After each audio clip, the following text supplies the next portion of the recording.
Hello, welcome back. Thanks for joining our Dental-esque Facebook group. Again, I'm Mike Berger, corporate and business attorney representing professional practice owners and dentists.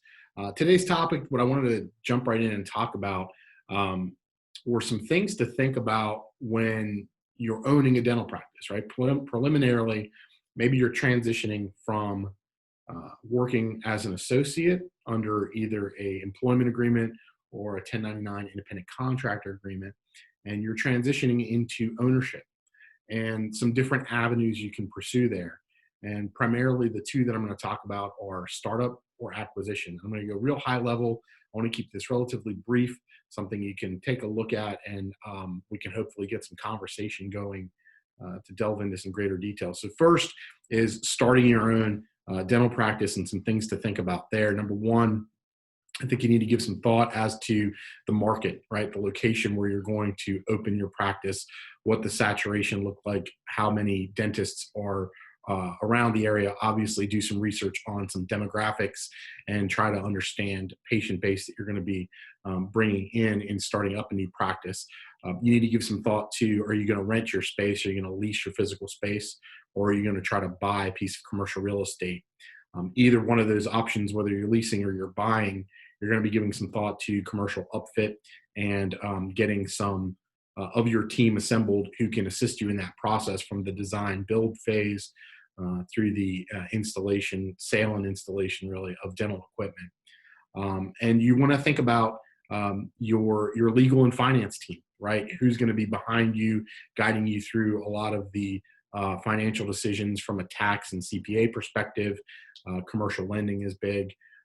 So you got to have a banker close by, as well as your legal team in helping you review things like commercial loan documents, commercial lease documents, equipment sale or equipment lease documents, and things of that nature. So yeah, it's a high level startup, some things to think about there. Acquisition, a little bit different. I still think a lot of those things apply, but probably in a different order. Again, your market is important, and you want to know where you're going to be practicing and what the demographics look like, but you're going to have some practice history to give you some support there. You'll be able to see what the practice that is the target that you're looking to acquire has done historically.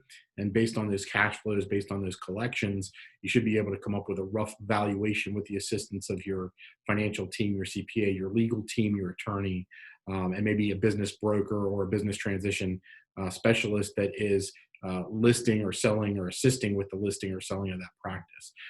So a little bit different from a analysis on I'm starting up and what type of patients can come in.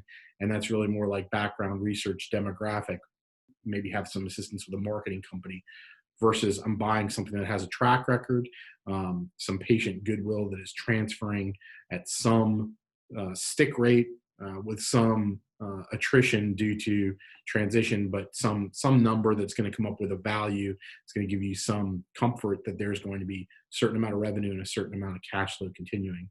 And then I think you want to give thought to what are your goals and objectives, and that's really whether you're starting or you're acquiring for the future, right? What's your sort of 3, 5, 10-year plan? Is this going to be your home, your only office, or your one doc shop, or are you looking to have more of a team at that location and then maybe even branch out to multiple locations with an eye toward the future, an eye towards possibly selling that down the road? And based on that, you're going to go down sort of different avenues for the planning process. So that's just a real high level couple of options: starting up your practice, acquiring the practice. We'll delve into more detail on both of those in future videos. Thanks for checking us out. Please stick around. Feel free to comment, ask questions, and we'll try to address them in future videos.